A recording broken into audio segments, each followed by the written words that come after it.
We interrupt this program to bring you a special report.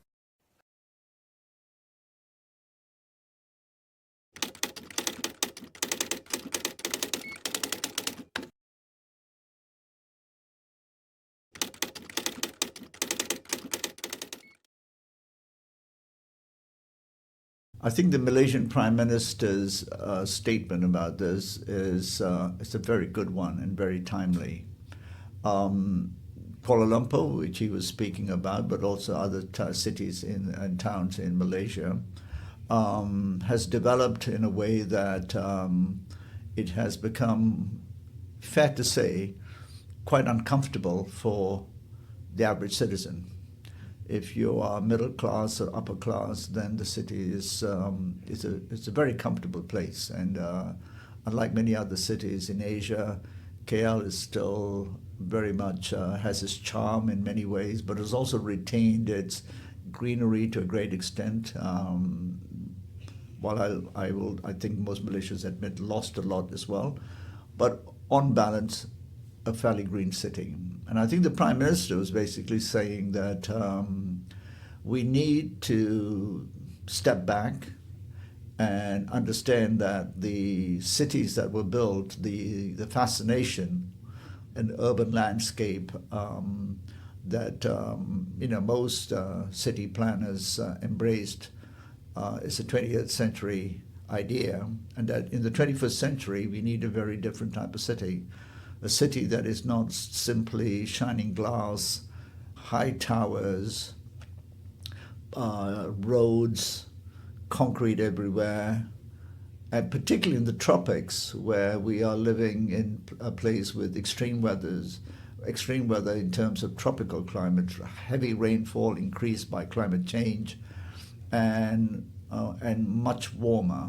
I think there's data that shows that over the last 30, 40 years or 50 years, just the extreme weather in KL, the temperatures have increased by 3 to 5 degrees. This is not something that you can tolerate. So the timing is perfect because it's a recognition that climate change is here.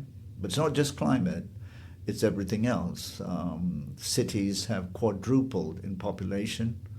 And we have embraced a development model that cannot be sustained in terms of energy usage, congestion, and the detachment from being in touch with localities. And I don't want to just use the word nature, but being in touch, being able to walk in neighborhoods, but not just neighborhoods, being able to walk long stretches in your city. So this is extremely important that we redefine what a future city looks like. The 20th century was just urbanization, build big, large, build them large, people will come.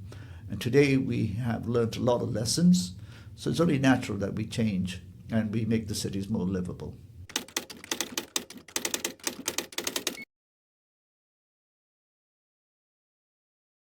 I,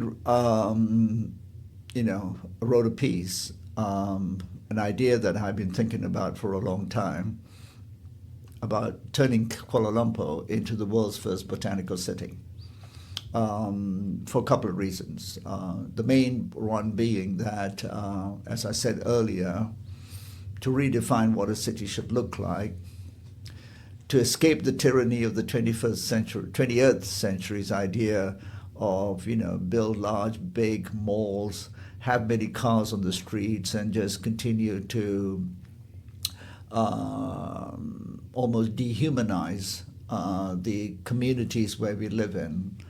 And given that we are now living in an era where we know that the temperatures are going to rise, rainfalls are going to be more extreme for tropical cities, we need to essentially, apart from making them more livable, but also make them more sustainable from the point of view of having a city where we mitigate against many of the existential threats arising from the change in climate, etc., and the extreme weather.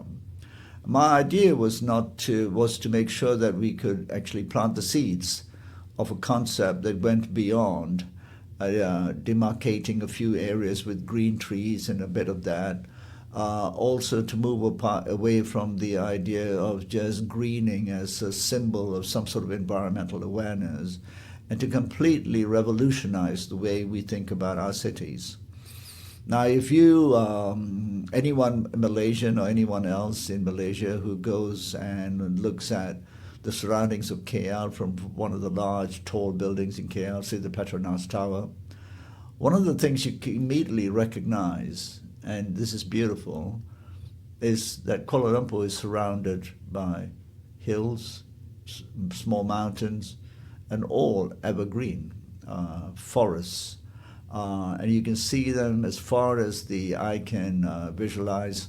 And this is something that then made me think, well, we should bring this into the city, of course in a managed way, rather than just make a few parks here and there, which are all rather boring municipal landscapes that are not that exciting, but are being normalized as a way to think about so-called greening. So my view is that the Botanical City is a completely changed concept of urbanization. And few cities have that opportunity to do that. And what better city than Malaysia, than Kuala Lumpur? Singapore has attempted to do it in some ways, but it's highly municipalized, and you have to give credit where it's due. They've done a fantastic job. Most in the know will tell you that most of the trees grown in Singapore, etc., come from nurseries in Malaysia, drawing upon the rich biodiversity of the Malaysian forests, etc.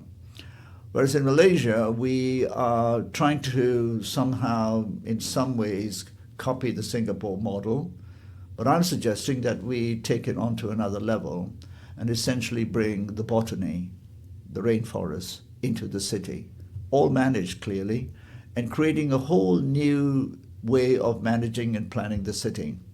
What do I mean by that? And in that article, I described quite a few things, but let me just say, for instance, most of us, any of us who live in Kuala Lumpur, would be very aware of the Klang River. The Klang River is something that we avoid any contact with because it's dirty, it smells bad, and there's no access to a river that, after which the Kuala Lumpur, the meeting of the two rivers, after which the city is named. It's something we avoid. How about us essentially recapturing the botany of that river? Imagine a Klang River, that the sections that run right through the city center, which become botanical gardens in which people can walk through on the banks of the river. We create avenues in which people can walk along the river. But that does require also a whole host of other activity, which I allude to in the article. And that is, therefore, when you start talking about Botanical City, you also start talking about a lot of other infrastructure, which creates jobs, new industries, etc. And just take one for example. If you are to imagine a future in which the Botanical City, in which the Klang River plays a critical part, lined with trees, not just municipal trees, but almost forest trees and avenues which are populated with trees and through which people can walk in ways that are not like walking on a street, then you start to imagine that, there's a whole lot of other things we have to do. We have to start managing water. We have to start managing discharges. Why do people in Malaysia, KL, avoid the Klang River? Well, it's polluted. It smells bad. Why does it smell bad? Because a lot of wastewater is discharged. So then you would start a 25-year-old plan where in a botanical city you essentially have the cleaning effects of the what I call the botanical corridors throughout the city, allowing pollution to be absorbed in different ways, less runoff. Imagine botanical corridors that stretch from Petaling Jaya right through to KL Central that you could walk through. So I see this as an extensive sort of web of gardens and forested areas within the cities, and which we've had only 30 years ago. Parts of Bangsar, which is highly urbanized and full of concrete today, but lined with nice municipal trees, were forests in even 25 years ago. So you start building this sort of mushroom effect of corridors full of trees and natural systems, etc., which have to cleanse, mitigate against floods.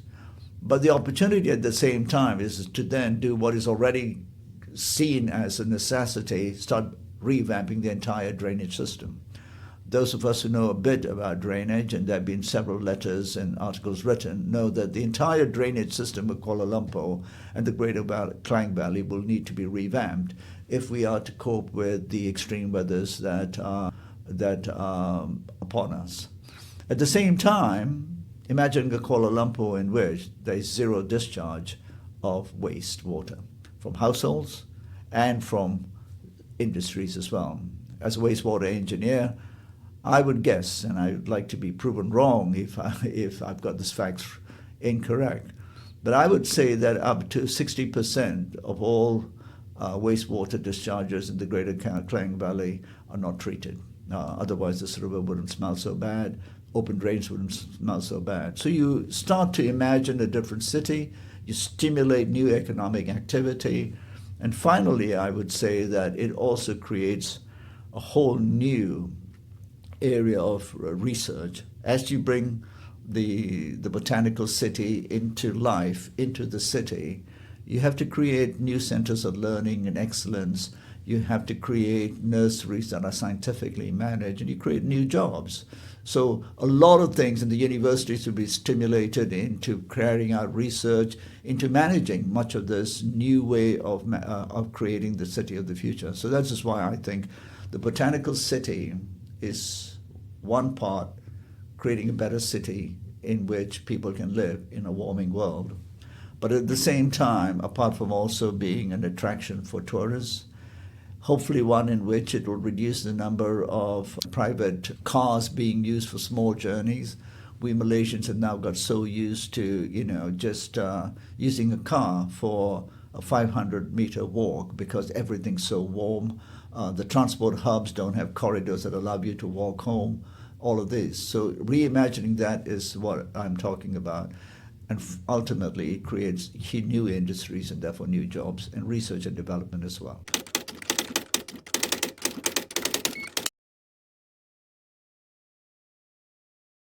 Some people suggest that this talk about Botanical City, etc., is some sort of utopian green hippie agenda. It would harm the functionality of the city, and cities do not have a forest, they have no function, etc. This is the way we have been brainwashed to think about what is urban. We see urban as buildings, roads, highways, concrete, condominiums and flats in which people would live in as lemmings. We should not think about this. The idea of a botanical city is not a utopian fantasy either. I mean, in many ways, and Singapore is smaller, so they have many limitations. But that idea of Lee Kuan Yew and his successors was in many ways utopian when we first saw it. And today they still have a utopian dream. Given their constraints, they are planting trees in ways that have, in fact, even created microclimates that allow people to enjoy small walks, etc. So I don't think this is a question about functionality. I mean, function for what? A city with 6 million people should function as a primary goal, its primary function is to make it livable. And livable is not simply about, therefore we need more roads and highways. I'm not against roads or highways. Those are very important things of a modern city, and we're not going to be able to get away from that. But we also have to recognize we can't simply keep building and putting in place more concrete and highways and then along them plant a few trees. We have to think about it very, very differently. So I think it's actually a question of functionality. The current trajectory is not sustainable from the point of view of livability, and it's also not functional, not functionable in terms of forcing people to use cars, etc., for small distances. But recreation is really important. The soul of a city It's not about how simply people have to go to shop and to work. The soul of the city is how people live.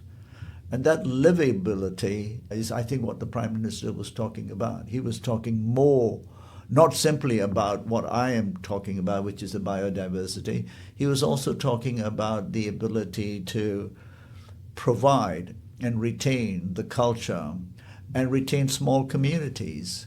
Small communities are lost when we just urbanize thoughtlessly. I mean, many Malaysians will know, and because I was originally from the Bangsar area, that I'm very familiar with the old Kampung Kerinci. And that whole area has been essentially urbanized in a way that, yes, there is some superficial greenery, but it could be done a lot better.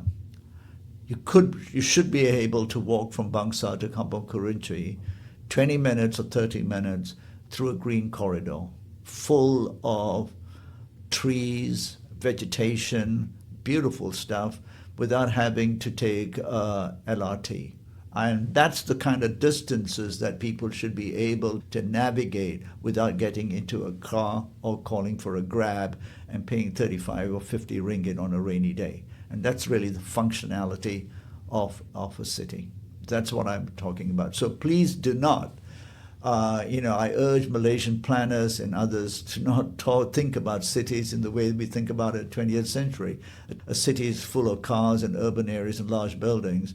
And in doing this, we also have to resist the argument of the vested interests. They're not bad people, but they're vested interests. And part of this is typically the developers, the automotive industry, and those who think that we should essentially continue to build more large infrastructure and buildings and take up every piece of occupied land of greenery. And I think there's a major struggle on hand in Malaysia to restrain the developers and their vested interest and political clout from taking over all greenery. And citizens have been too quiet, and the government and the DBKL need to help address this. And the Prime Minister's statement in that regard are extremely useful. Now we need to have the mechanisms of the authorities to protect. But I'm trying to suggest that we go beyond just protecting the few green areas, because that's why this is so important, that we reimagine the city. By reimagining the city, we allow the citizens to also think that, hey, there is a way to do this differently and for us to enjoy. And Kuala Lumpur is very lucky. It is not overpopulated. It's not that dense compared to, say, Jakarta, Bangkok, or if you go to Mumbai. And the weather permits us to do things that in a lot of other countries you couldn't do. And we're surrounded by the rainforest. And it's not like 500 kilometers away. It's basically within our reach. So how do you bring that together and create a new type of city? That's what this functionality of the modern city should look like, and what I'm talking about.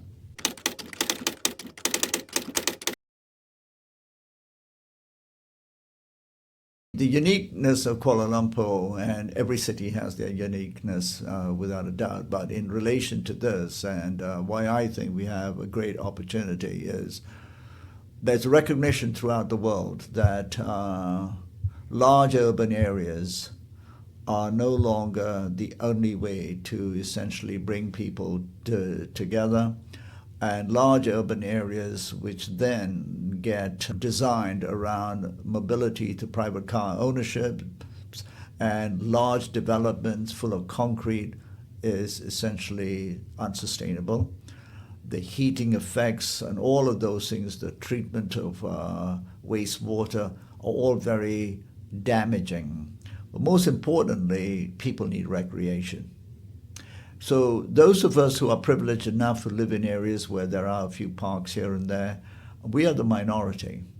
So you need recreation, not a football field here or a badminton court there, but recreation that so people can essentially walk out of their homes and within 5 minutes find a corridor of trees, recreation space, where they can spend a couple of hours in the evenings and come back, or walk, etc.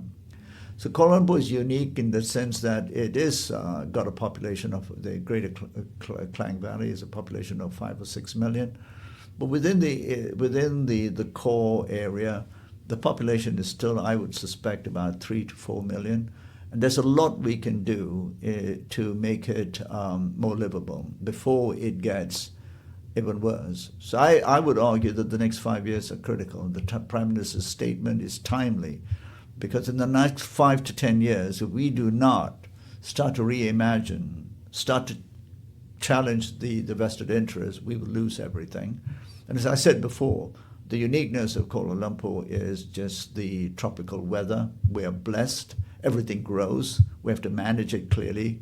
But we are surrounded by rainforests, and we have a rich botany, and we can bring that into it, and at the same time create new industries and also encourage understanding of the science, the engineering, to build the world's first botanical city.